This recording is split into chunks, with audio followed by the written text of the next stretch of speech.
America, and welcome to Invent America, because America invents. This episode of Invent America is brought to you by America's Inventor Lady and Home Talk USA. Home Talk is a proud member of the King's Broadcasting Network and has been bringing to you the best of America's home-based product innovation since 1998.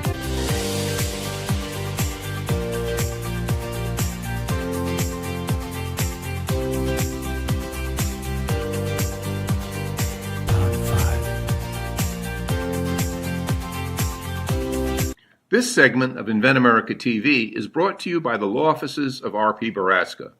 RPB law offices have been bringing corporate-level legal expertise to the independent inventor community for more than 20 years.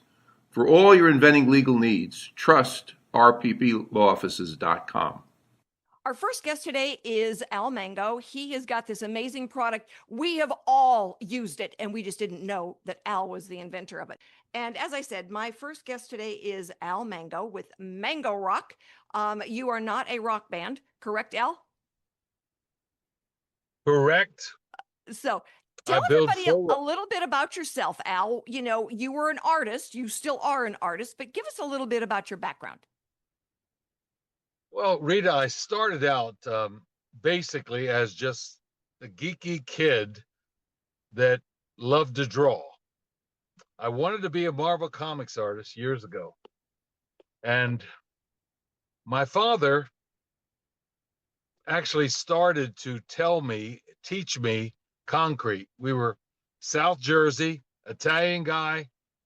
He said, you got to learn concrete. You just got to learn concrete. So we started doing steps for the house and everything else. And we built our first step together.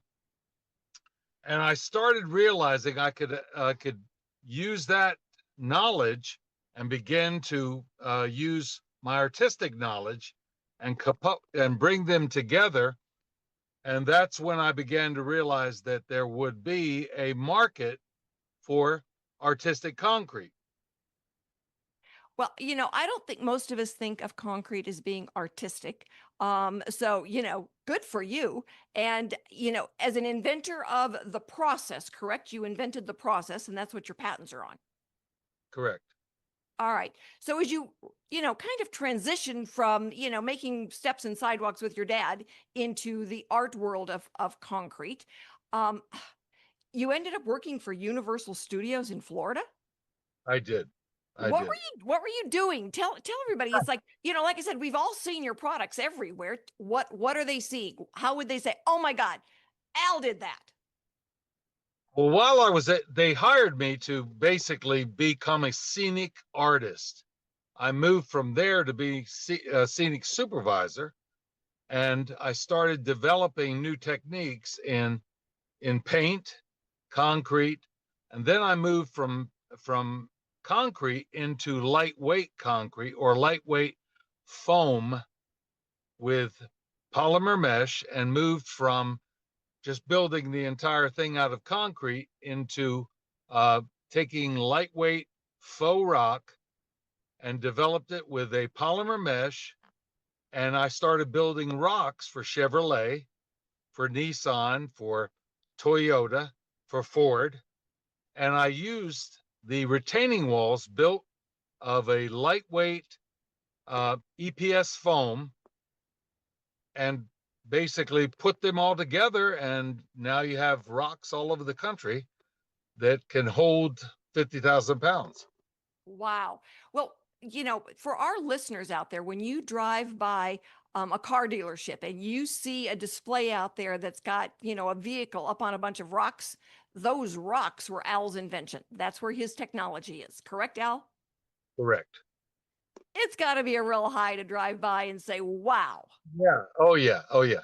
I started, now we were talking about Michael being a Cajun. I actually built the faux rock around the elephant fountain at the Audubon Zoo in New Orleans. Cool. I started developing the lightweight foam right there when I sculpted the entire right shoulder of the elephant, the fountain, and the baby elephants for the Audubon Zoo. Wow. So, you know, how how do you, is it that people just see you, different companies and, they've got this imagination saying, "Oh, we need some rocks, let's call Al." How does that work for you? Well, years ago, I was living in South Carolina, and someone had heard that I was doing a lot of waterfalls, those lightweight waterfalls that I developed. And a gentleman asked me if I would build a rock for a dealership in Greenville, South Carolina. So I just built this beautiful rock. It was the Dick Smith Automotive Group, and it was a gentleman by the name of Bill Goodwin, and very wonderful man, but very skeptical. And so he simply said to me, he said, I don't know you. And I came right, he was from New York. He's in New York. He said, "I don't know you." And I said, "I don't know you. And you're a car dealer." Guy writes me a $10,000 check right there within 5 minutes. And so I built this huge rock for Dick Smith Auto Group, and it's still in existence today, and went by, and the paint job is still right there.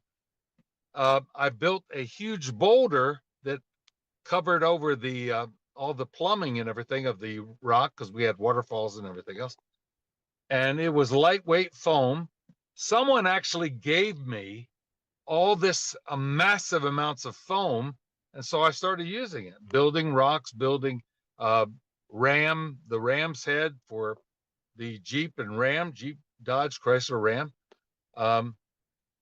Built the Ark of the Covenant. That got me into Paramount Studios, replica, and just started doing my artwork. Well, that's, it's an amazing story that you've got that, you know, you don't even have to do, a sales pitch for this. People just drive by and see it. And, I'm sure that different varieties of social media where somebody goes out and takes a picture now and they post it and they go, "Oh, we need one of those in our yard," or "We need one of those in the parking lot." That you kind of sell yourself. Well, thank you. Thank you. Well, Dollywood saw that rock in South Carolina, and they asked Yeah. me to build. I built a 150-foot long rock that was 34 feet high. It was Wow. huge. It was a Wow. cliff, basically, for the Mystery Mine. Well, you're going to stick with us. We're going to have some more questions for you when we get back. Right now, Okay. we are going to run off and pay some bills, everybody. But I want to let you know, if you know anybody out there who's working on a project and they need a good service provider, if they've got questions about maybe being an inventor but don't really know, have them get in touch. We answer questions all the time, no charge. We want to help everybody get it out there. And if you're working on something and you want to be on the radio, it's free. Have them get in touch. But stick with us, everybody. We will be right back with Mango Rock. This segment of Invent America TV is brought to you by SearchQuest Patent Search. SearchQuest provides for a comprehensive patent search that searches the entire world and not just the U.S. Patent Office. Make sure that before you spend those big bucks having a patent written, you've done your due diligence by getting a comprehensive patent search. Use SearchQuestPatents.com for all your patent search needs. They scour the world for you. Hey, everybody. Thank you so much for being with us today. And this is Invent America, because America invents. We have been solving the problems of this country for centuries now, and we will continue to do so. All right, so we are here talking with a great inventor, Al Mango, and he has got a product that we have all seen one way or another out there. But Al, I am sure that you have just had some fun stories over the years about people suggesting things. Mango's your last name, but when you put Mango Rock in there, it sounds like it's a really cool song, dessert, or dance. That's what happened. Was the Orlando Sentinel came out to do an article at a dealership that I was building. I was building a huge, like 80-foot long rock that was 12 feet high. and my company's name was Terracina. And the guy looks at me and he says, "Why are you calling him Terracina?" And I said, "Well, it means in Latin, it means land scenes." He said, "Why don't you name them Mango Rocks?" And I changed the name of my company. It doubled the next year. I am sure it did, because Mango Rock just, it sounds so much fun. And, I've had inventors that have named, products, and I'm thinking, why that? Nobody knows to Google that. And so we'll think about a tagline or changing the name. It's like when I tell people, when they're saying about the name, it's like, what would someone Google to find you? And I am sure that they Google rocks to find you, Al. Yeah, they usually do like fake rocks, artificial rock, or faux rock. And they do faux rock or fake rocks or artificial rock for trucks and cars and SUVs. And I'm number one in Google on that. So I am sure you are. It is a valuable spot to be in. So when you go about your process, I mean, we're looking at, made in America. So your product is made here, but walk us through a little bit about the process. You have everything trucked into a location, and then you say, pour this much into a container and stir it up. What goes into it? well, I started out and actually it was Marine Chevrolet from Jacksonville, North Carolina, the home of Camp Lejeune.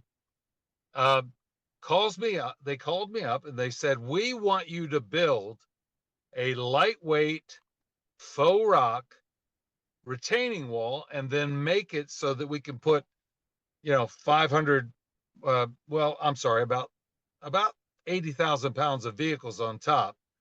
Wow. So huge retaining wall. And in the retaining wall, I built a lightweight bow tie, the Chevy bow tie, the Chevrolet, so that it actually could glow in the night. Well, we had people coming in. Every Marine at the base was coming through the dealership lot because they lit it up, and it was beautiful, beautiful rock. And they still stay in touch with me about that. Wonderful people. I actually was hand painting it, the area around the bow tie, and a gentleman pulls up, and we're talking. He's a Marine. I have a deep respect for the American Marine because my uncles were all Marine. My father was Navy. My uncles were Marines, and he's talking with me, and I'm hand painting. He says, "I love this Silverado," and I said, "Hold on." I go inside. I said, "There's a guy out here that wants to buy this Silverado that's on the top of the rock." He walks out and sells it within 5 minutes. Wow. Did he It's a drive it focal. off the top of the rock? He had somebody else. Yeah. I mean, after storming the beaches of Saipan, I don't think he wanted to mess with. Driving off Al's rock. Correct. Yeah, yeah. So when you get orders that Al, in another country, so you then you go, you kind of scope it out and see what's going on, and then you order the product to make the rock. You're the main artist. Are you sketching this out, before you go and mock it up? Yes.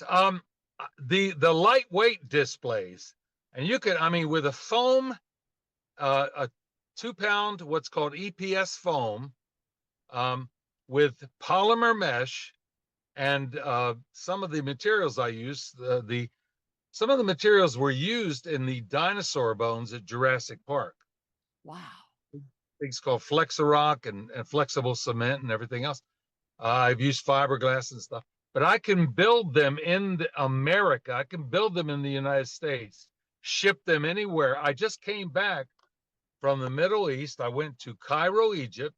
I went to Doha, Qatar. They flew me first class, which was not too bad. Yeah. I think they were interested. And then I went to Riyadh, Saudi Arabia. All I did was talk. All I did was share.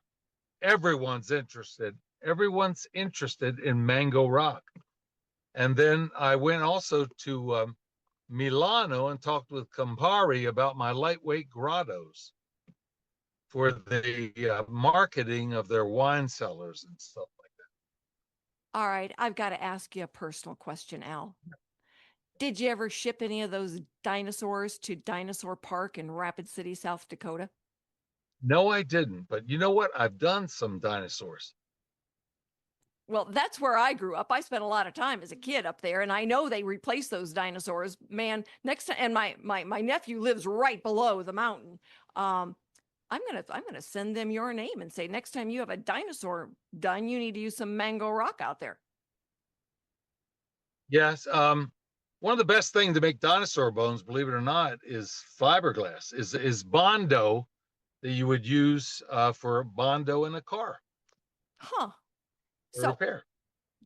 you're worldwide in your scope now. So when somebody goes to you talked about Dollywood. What are some of the other family theme parks where somebody would go and see your products, your artwork, Kings, your masterpiece? They're masterpieces. oh, Kings Dominion in north of Richmond, Virginia, Doswell, Virginia. Um, I did the Tomb Raider ride. Now that was sold out. It was sold from Paramount Studios, and it became part of the Sandusky group. So they don't call it Tomb Raider anymore, but I've got everything, all the props there I built. Then I came to Dollywood and also did Popeye's Toon Lagoon at Universal Studios Islands of Adventure. Okay.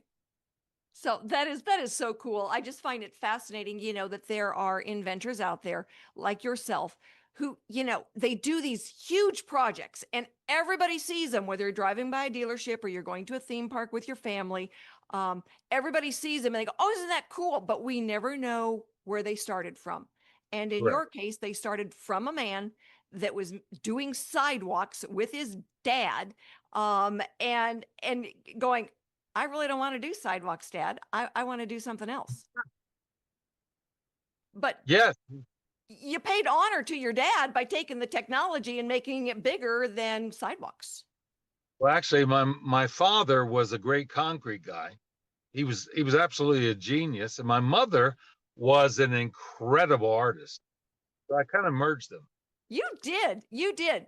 Well, we are going to take a quick break. And when we get back, we'll finish up with Al and his story.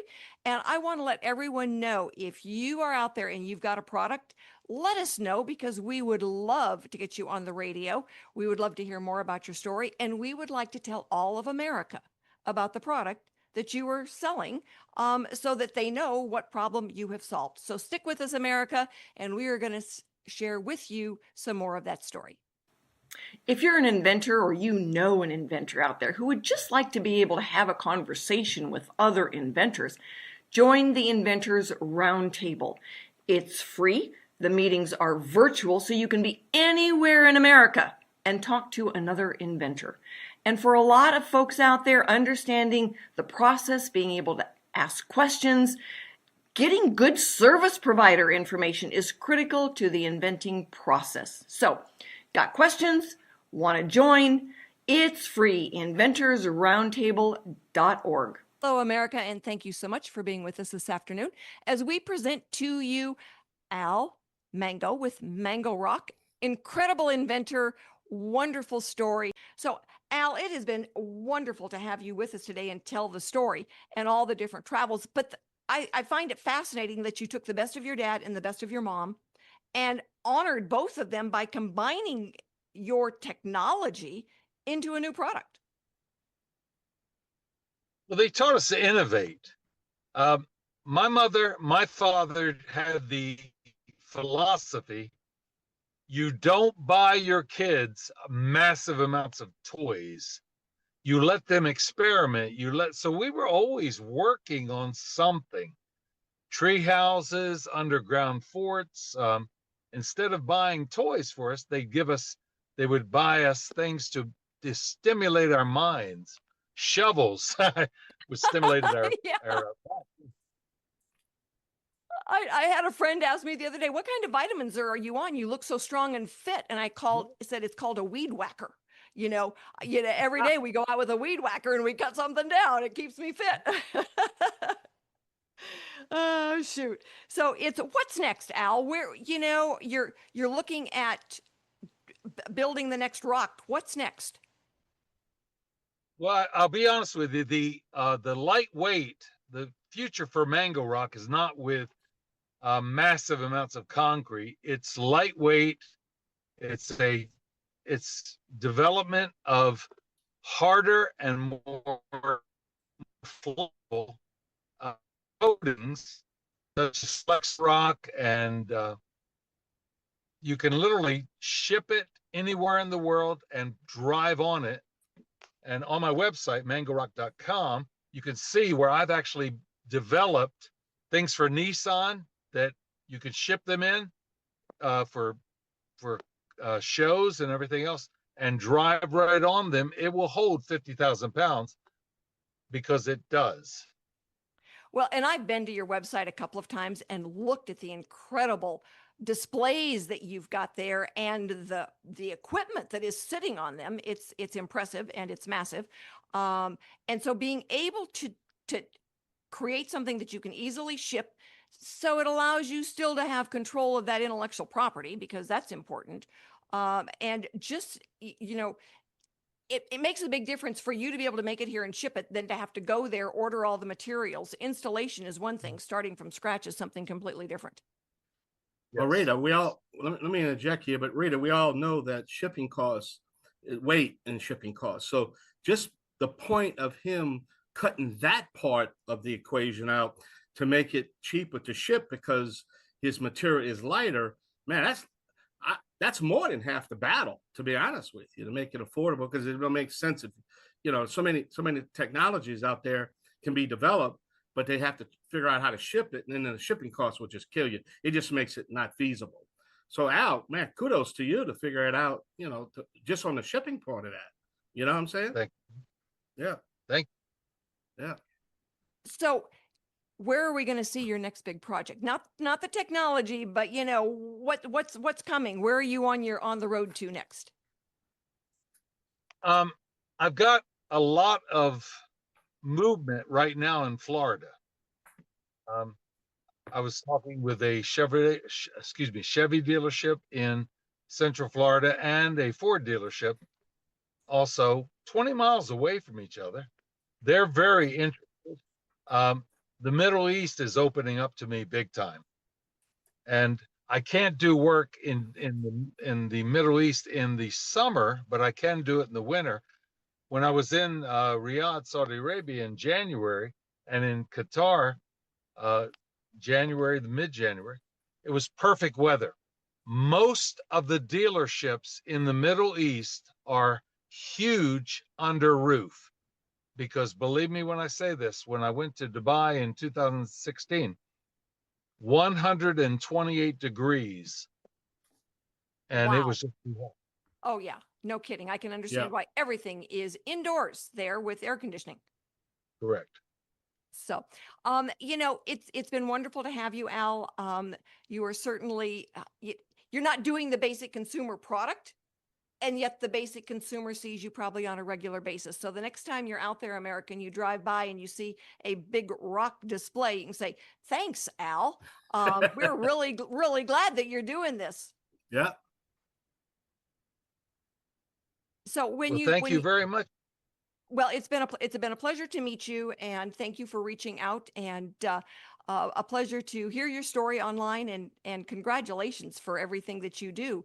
I know that it's always interesting to meet Americans who are manufacturing here and keeping everything here. That's a big deal these days. It is. So, what kind of challenges have you run into, Al? Basically just trying to deal with car dealerships are notorious for being very, I guess you could say, difficult. And I'm trying to present to them artwork, and they're saying, no, we want the functionality of it. But I usually work through it, and I have built some massive things around the country. Oklahoma, Wow. 80 foot, 90 foot, 12 feet higher, all over the state, all over California. I've got them in Elk Grove, California, Toyota. I've got 3 huge displays at Palm Springs Ford. Bill Ford comes by once a week and looks at my rocks. Good Which for I you. think- Good All for right. you. Good for you. Well, it's exciting. And next time I see a big display, I'll wave when I go by. Thank you so much for being with us today. Thanks everyone for joining us today. We will be back next week with more stories on getting products from mind to market. We will have new inventors and industry experts. So join us and have a wonderful week.